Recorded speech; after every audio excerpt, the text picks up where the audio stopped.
Hola, buenos días a todas y todos, espero que estén muy bien.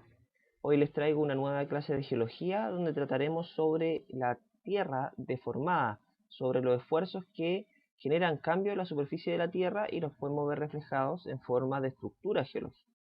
¿Cuáles son las estructuras geológicas? Son manifestaciones que permiten doblar o deformar lo que existe en la corteza o también romperlo, como son las fallas y los pliegues. Así que vamos ahí. Les voy a mostrar una serie de fotos que muestran rasgos de rocas deformadas. Por ejemplo, acá en estas dos fotos de acá arriba, lo que se observa es que estos cerros presentan una geometría bastante particular. Fíjense que si bien parecieran ser hojas de un libro, estas hojas están totalmente dobladas. Aquí, en esta foto de National Geographic, también vemos el mismo rasgo. Por otro lado, podemos ver en otros lugares y en otras manifestaciones que hay ciertas cosas que no se entienden de primera. Por ejemplo, aquí este cerco, que originalmente debería estar continuo hacia allá, acá se divide. ¿Qué pasó? No sabemos qué pasó. Y por otro lado, también podemos observar, y hemos observado en nuestro país bastante, que cuando hay terremotos, la tierra se mueve completamente y muchos muros se caen. Hay deformación local, también se hacen grietas en el piso. Bueno, lo que se observa en general es que la Tierra, al deformarse, responde de formas diferentes. Algunas rocas responden doblándose, deformándose, plegándose, formando un pliegue. Un pliegue es algo que ustedes ven todos los días levantarse cuando doblan la ropa de la cama, se pliega. Si nuestra ropa de cama fuera algo rígido, no se plegaría, sino que se rompería, se quebraría, como se ve acá abajo. Fíjense acá que hay una línea que está marcada en amarillo y aquí hay una capa de color más blanquecino la cual se corta cuando llega a la línea amarilla y aparece más abajo. Si nosotros devolvemos en el tiempo que pasó, esta línea debería ser continua y estar esta más arriba o esta más abajo. Estas dos son manifestaciones de lo mismo, de las fuerzas de la Tierra que están ocultas, que no se observan, pero que sí generan cambios en la superficie. Acá también podemos ver otras manifestaciones, una gran cantidad de pliegues, bastante espectaculares. Fíjense el tamaño de la persona acá y el tamaño de esto. Estas son fuerzas colosales que son capaces de modificar todo lo que hay dentro de una montaña. De hecho, gracias a esta deformación, a estos esfuerzos, la montaña se levantó. La manifestación de la cordillera de los Andes no es más que el plegamiento y la deformación de toda la masa rocosa que está siendo apretada por el proceso de subducción. Así que gracias a esto nosotros tenemos montañas. Si nos vamos a la terminología, tenemos que entender de que la deformación se produce cuando la presión que se ejerce por la fuerza geológica supera la resistencia de las rocas y estas tienden a doblarse o a romperse dependiendo de cuál sea sus características intrínsecas. Esto es lo que se refiere cuando uno habla de deformación dúctil o frágil. Dúctil es que se doble y frágil es que se quiebre. Y como vimos en las fotos del cerco y del muro caído, esta deformación se ha documentado muy bien gracias a los movimientos históricos que han habido en fallas. Nosotros conocemos bastantes fallas famosas en Chile, como la falla San Ramón, en el sector de Santiago, que no está solo ahí, sino que se propaga tanto al norte como al sur, y manifestaciones de esa misma falla, de las mismas características, pero con otro nombre. En el norte sería la falla Domeyko o la falla Atacama, y en el sur estaría la falla Liquiñovsky, que son grandes fracturas kilométricas de cientos hasta miles de kilómetros, las cuales controlan el volcanismo, disipan energía del proceso de subducción y deforman la corteza. La geología estructural es una rama de la geología que estudia justamente las estructuras geológicas, las cuales son estas manifestaciones, estos elementos geológicos que muestran cómo la Tierra se deforma. Y dentro de estas estructuras hay de dos tipos. Las estructuras primarias, las cuales se adquieren en la génesis de la roca, o sea, cuando se forma, y las estructuras secundarias que ocurren posteriormente. O sea, esta roca se formó, se solidificó perfectamente y con posterioridad esta roca se deforma y se rompe o se dobla, como veremos a continuación. Bueno, hablando de las estructuras primarias, la estratificación y cómo se disponen las rocas ígneas son las principales estructuras de este tipo. La estratificación es el ordenamiento en capas horizontales que se produce gracias a la depositación, al transporte de material en caso de una roca sedimentaria, y cómo esta se ordena capa a capa a capa. Originalmente siempre están de forma horizontal, pero a medida que los esfuerzos de la Tierra se hacen patentes, estas capas tienden a doblarse, a cambiar de posición, algunas incluso se quedan de forma vertical y algunas incluso se invierten completamente. Es como si una gran máquina diera vuelta completo toda esta torta de hojas. Que parece una torta de 1000 hojas todo esto. Y la disposición de rocas ígneas tiene que ver con estas rocas que están bajo la tierra, estas masas de magma, las cuales estas burbujas se van acomodando dentro de la corteza, y esa disposición es original de su génesis. Por lo tanto, nosotros podemos observar eso, cómo se dispone un cuerpo ígneo al lado de otro cuerpo ígneo, y esa es una estructura primaria. Pero el objetivo de esta clase es principalmente hablar de las estructuras secundarias. ¿Cuáles son? Las que podemos ver en la foto. Acá tenemos un ejemplo de una falla, en realidad dos fallas, las cuales son capaces de dividirme este afloramiento rocoso, y se nota muy bien gracias a las capas guías, que son estas blanquecinas que permiten ver hacia dónde se desplazó. Ustedes podrán comprobar acá de que este bloque de acá al medio, con forma de B, se cayó, porque eso es lo que indica esta capa de color blanco. ¿Por qué se provocan estas fracturas o estas estructuras? Es principalmente por tanto la tectónica como la gravedad, porque controlan los regímenes de esfuerzo y de tensión que produce la deformación de esta roca. Los dos conceptos que acabo de mencionar, el esfuerzo y la deformación, tienen su definición bastante clara. Por ejemplo, el esfuerzo es la cantidad de fuerza que actúa sobre una unidad de roca en particular, pero puede ser cualquier material, para cambiar tanto su forma, volumen o ambas cosas. Si yo aprieto un globo, por ejemplo, con mis manos, con mi fuerza que está inflado, este globo va a manifestar una deformación de acuerdo a cómo lo apriete.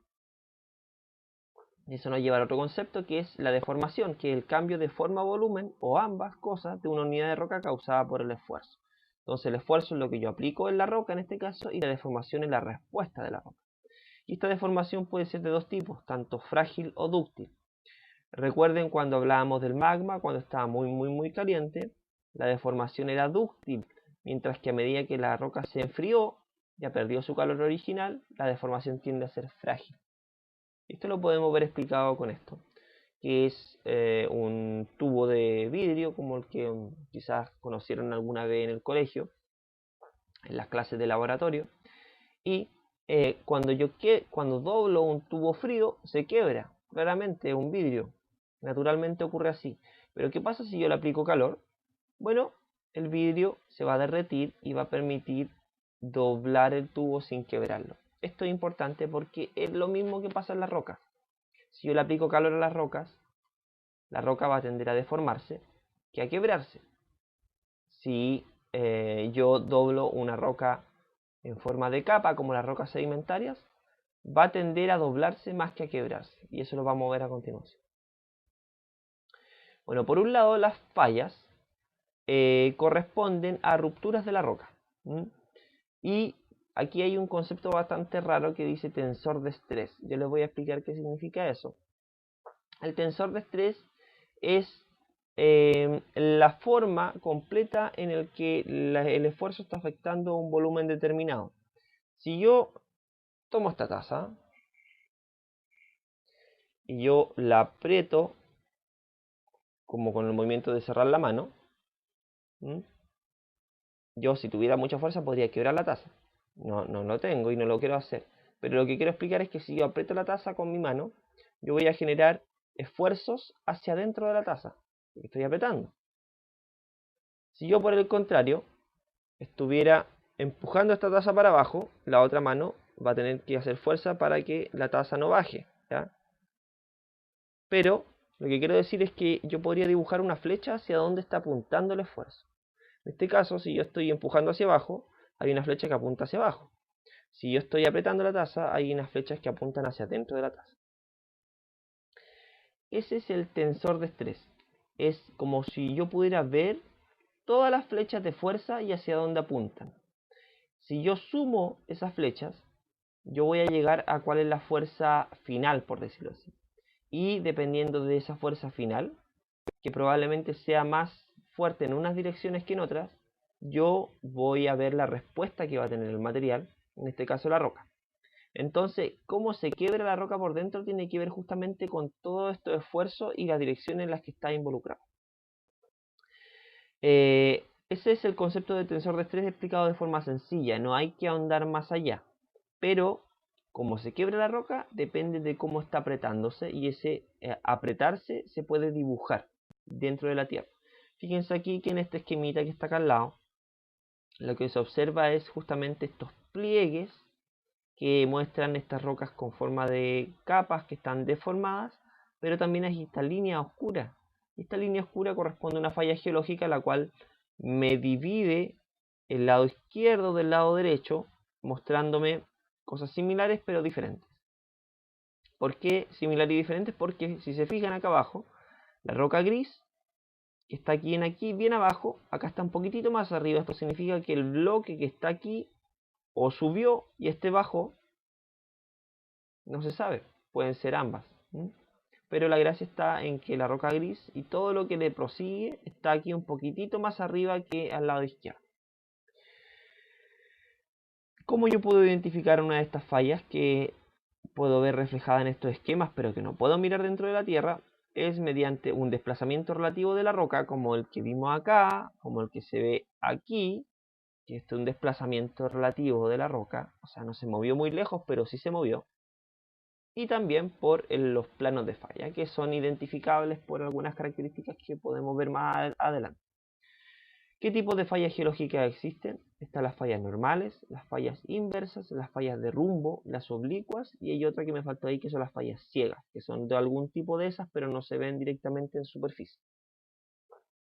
Esto está en inglés, pero les voy a explicar para que vayan de a poquito metiéndose con el lenguaje y con este idioma que es bastante útil.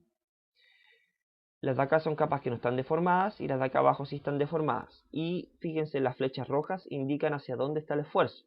Acá el esfuerzo abre, extiende, esfuerzo extensional. Por lo tanto, las capas que originalmente estaban así, luego se transforman en algo así. Y el que nosotros vivamos en una cuenca, el que nosotros vivamos en un valle, habla de esfuerzos extensionales, donde la roca se abre, se separa y se provoca este movimiento, que es de que las paredes se vengan abajo y se forma una depresión. Por otro lado, si yo en vez de extender, las flechas de energía van en la otra dirección, o sea, yo estoy apretando, lo que va a ocurrir acá justamente es que las capas que están horizontales se van a deformar de esta forma. O sea, una se va a tender a montar dentro de la otra, como ocurre con el tema de la subducción. Y por otro lado, si yo estas capas no las aprieto, sino que las extiendo en la dirección pendicular, o sea, hacia adentro de la pantalla y hacia afuera en este caso, yo voy a quebrar el bloque de roca de esta forma. No voy a montar uno sobre otro, sino que voy a desplazar lateralmente uno sobre otro. Y aquí podemos ver la definición de fallas normales, que tienen que ver con este escenario de extensión, donde, y este esquemita me lo muestra muy bien, la deformación es como se observa. Tengo esta masa rocosa aquí, y fíjense cómo se desplazan los arbolitos, porque el bloque de la derecha baja. Es una falla de alto ángulo, más de 60 grados, que sería el ángulo respecto de la horizontal de este plano, que está indicado por esta palabra que se dice fault plane, que significa plano de falla. Y esta es la falla normal, extensión. Y el símbolo en los mapas tiene que ver con una línea, un palito y un circulito. Por otro lado, las fallas inversas son al revés. Son fallas que hablan de compresión. Estoy apretando, por lo tanto, en vez de que el bloque derecho caiga, en este lugar el bloque derecho sube. Y tienden a ser de menor ángulo que las fallas normales. En este caso sí se representó muy parecido, pero por un tema esquemático. Pero tienden a ser de menor ángulo y se generan por compresión, como hablábamos. Y la forma de mostrarlo es esta línea y el triangulito. Por otro lado, las fallas de rumbo corresponden a fallas que desplazan lateralmente las rocas, como lo vemos acá. Y dependiendo de cuál es el bloque que yo veo acercarse hacia mí, si es que yo tuviera al frente, yo podría decir si esta es una falla de rumbo dextral, que tiene que ver con la derecha, o sinestral, si tiene que ver con la izquierda. En este caso, si yo estoy viendo esto y miro lo de abajo, veo que el bloque que se está más cerca mío, después de haberse movido, justamente es el bloque izquierdo. Por lo tanto, yo voy a decir que este desplazamiento es sinestral. Esta es una falla de rumbo sinestral porque el bloque izquierdo se movió hacia mí. La falla oblicua es una falla compuesta de un movimiento tanto normal o inverso y de rumbo. Fíjense el movimiento que no solo lo bajó o lo subió, ni lo desplazó lateralmente, sino que lo bajó y lo tiró un poquitito más adentro. Y las fallas ciegas son fallas que pueden ser de cualquiera de los tipos anteriormente mencionados, pero que no se observan en superficie, sino que generan un cambio, un pliegue. Fíjense aquí cómo se ve arriba, hay un pequeño desnivel, y si yo pudiera ver dentro de la Tierra con rayos X, vería que probablemente hay una falla involucrada que se manifiesta a una cierta profundidad. Por otro lado, hay otras estructuras geológicas que no son fallas. Las diaclasas, por ejemplo, son discontinuidades o fracturas que no son producto de tensión o tracción y no involucran un movimiento relativo entre bloques. Esto ocurre porque la roca que está bajo la tierra está muy apretada y cuando sale a la superficie pierde ese aprete que tenía, se relaja, por decirlo así, y se quiebra. Es como si la roca se relajase. Y lo que la contenía ya no existe, por lo tanto, al relajarse se quiebra la capa superficial en forma de diaclasa. Y yo podría observar que aquí no hay ningún roce entre rocas. Lo que ocurre en estas partes es que la roca tiene sí o sí que rozarse. En este plano de falla yo puedo ver manifestaciones de que existe ese roce. Muchas veces está pulido, es liso. Uno pasa el dedo y es suavecito y brilla. Eso tiene que ver con el roce fuerte que existe al generarse la falla, la cual me pule la roca y es un movimiento que tiene un cierto roce, rugosidad. No es intrínsecamente liso. Y aquí lo que ocurre es que la roca se parte y no hay un roce entre las capas, sino que solamente se abre. Y aquí el concepto de set de diaclasa es un conjunto de estructuras que se generan bajo el mismo tensor de esfuerzo y por esto son paralelas entre sí. No es una sola grieta, fíjense cuando vayan al cerro que son muchas grietas en muchas direcciones y cada una de ellas depende de un esfuerzo en particular y hay muchos estudios que se hacen para poder estimar qué tanto puede resistir este macizo rocoso a la extracción minera, qué tanto puede resistir al movimiento sísmico, etcétera, etcétera. Es muy importante determinarlo porque podemos encontrarnos con sorpresas si es que no lo tomamos en cuenta, con sorpresas bastante peligrosas en el caso de la actividad minera. Por alguna razón no salió bien el PDF, pero acá dice pliegues. Voy a compartirle uno mejorado para que puedan verlo bien, porque estaba bien en el PPT y no sé por qué acá no. Pero un pliegue es aquella una manifestación donde el material no pierde cohesión. O sea, en vez de romper el material, yo lo doblo. Y tiene que ver con esta manifestación. Fíjense acá, esta persona está sacando una foto de un pliegue que se ve clarito por las sombras y fíjense aquí que son paralelas entre sí estas protuberancias que definen la forma del pliegue, que es como una especie de A. Si yo viera geométricamente un pliegue vería que tiene estas partes como una hoja doblada, fíjense, y cada una de estas partes tiene una terminología particular. Nosotros no vamos a ahondar en esta terminología porque escapa a nuestro quehacer actual. Y creo yo que lo que tienen que entender es por qué principalmente se dobla, más que la geometría particular de cómo se dobla y cuáles son sus morfologías específicas y su nombre y concepto específico. Pero para decirlo a grandes rasgos, Cada lado del pliegue tiene un flanco, como un lado. La cresta es la parte más superior. El punto de charnela es la parte del pliegue completa, que es que está más arriba, justamente como el ápice. Y el eje es la línea que dividiría un pliegue o dos flancos de igual forma y medida. Y el punto de inflexión es el punto donde tiene un doblez y se cambia el doblez. Acá viene hacia adentro y de repente se va a doblar hacia afuera. Y la línea donde se empieza a doblar hacia afuera es el punto de inflexión. Acá podemos ver un esquema que muestra distintos tipos de pliegue y distinta morfología, donde se pueden ver bastantes tipos. Y se pueden clasificar de dos formas, según su geometría o forma y según su origen.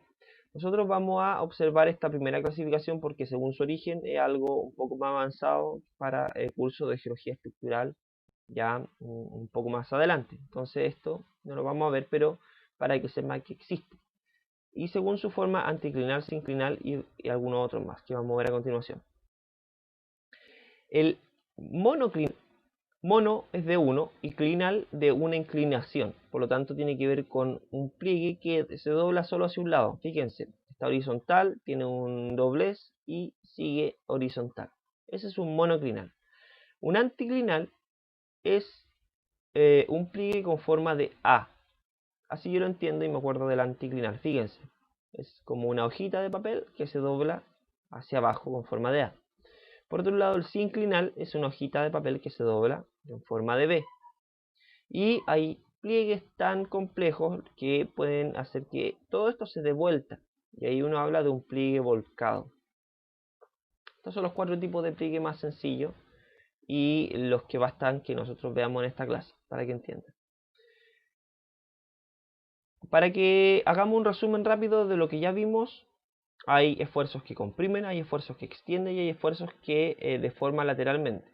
Y dependiendo de esos esfuerzos es cómo se manifiesta. Esto es bastante similar a lo que les mostré en otra diapositiva anterior, pero para que lo vean de una forma gráfica diferente. Hay personas, y esto se puede hacer, ustedes pueden hacerlo en la casa, que diseñan máquinas muy sencillas con arena, las cuales te permiten ver cómo se deforma la arena.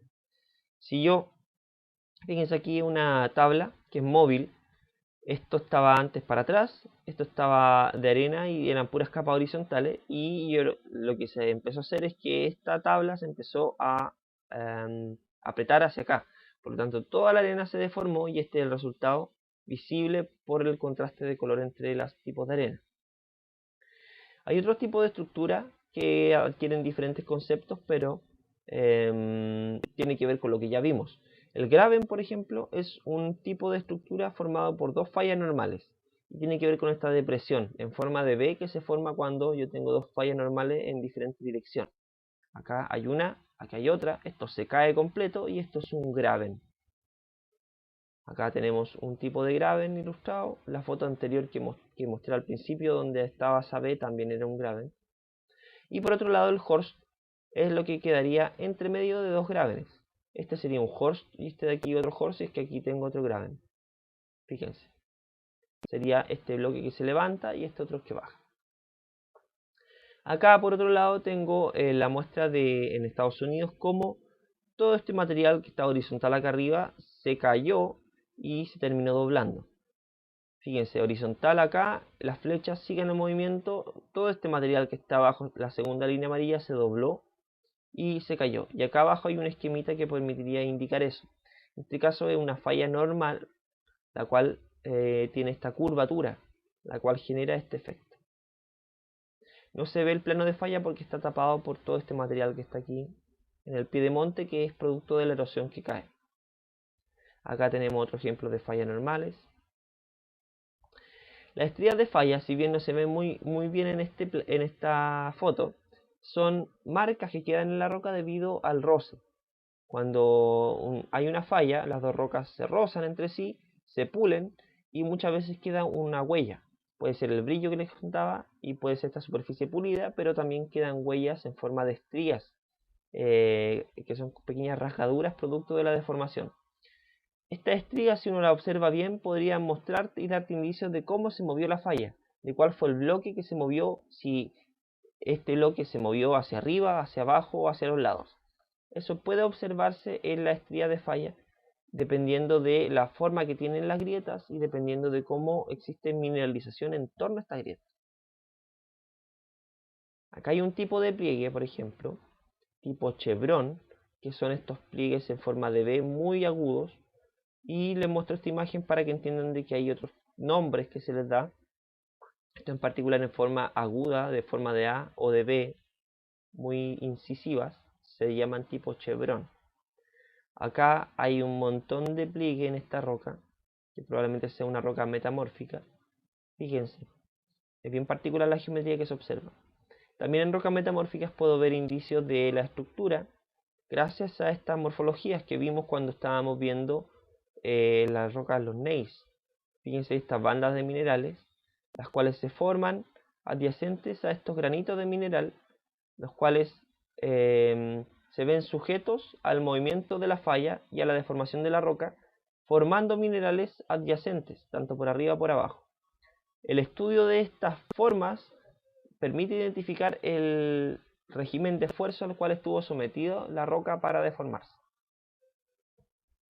Por otro lado, los pliegues que existen bajo la tierra y las fallas no son siempre visibles, sino que se manifiestan en el macizo rocoso de una forma regional muchas veces, de grandes dimensiones, cerros completos que están doblados, y muchas veces la erosión impide ver totalmente cuál es la geometría antigua. Y para esto se construyen recreaciones, como era antes si es que la erosión no estaba actuando.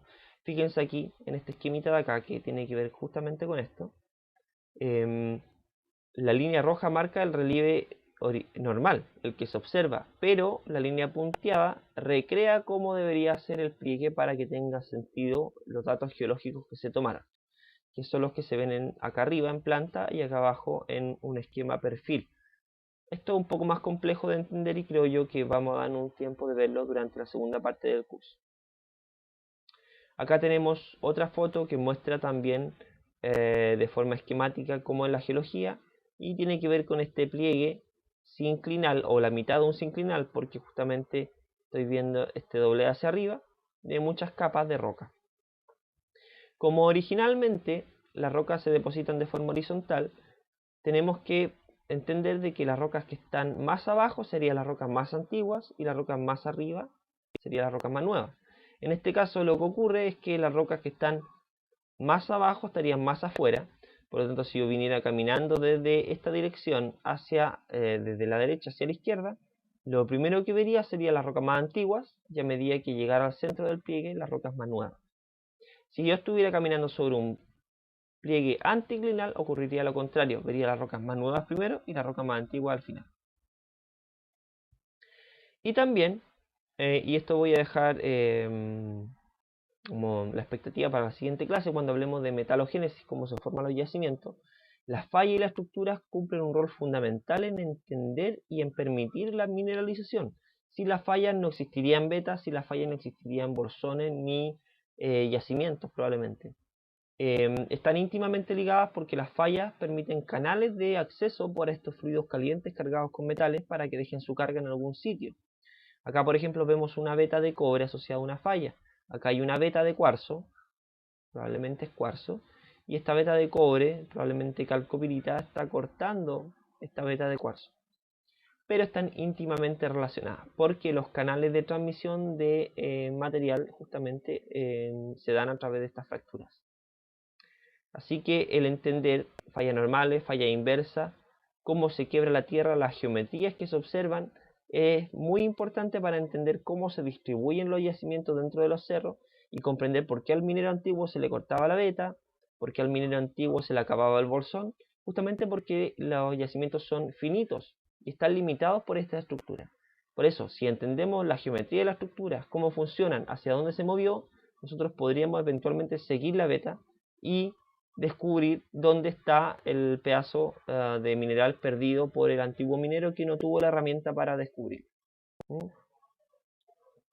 Así que eso sería, bueno, aquí hay un resumen, que es un resumen que permite entender la materia que vimos en esta clase. Esfuerzo, deformación, tipo de deformación frágil y dúctil, que hay fallamiento en el proceso frágil, se generan fallas de estos tipos. Estas se asocian a estos ambientes de extensión, compresión o derrumbo, como se representan en los mapas y cómo se ven los perfiles. Y lo mismo con los pliegues y la deformación dúctil. Eso, chiquillos, espero que les haya gustado, que sea un complemento. Les recomiendo encarecidamente que lean el capítulo 10 del Tarbuk y Lutyens y que lo lean completo y complementen la información de la clase y del PDF que le acabo de mandar. Eso, espero que estén muy bien. Un abrazo, cuídense y nos vemos para la próxima. Chau, chau.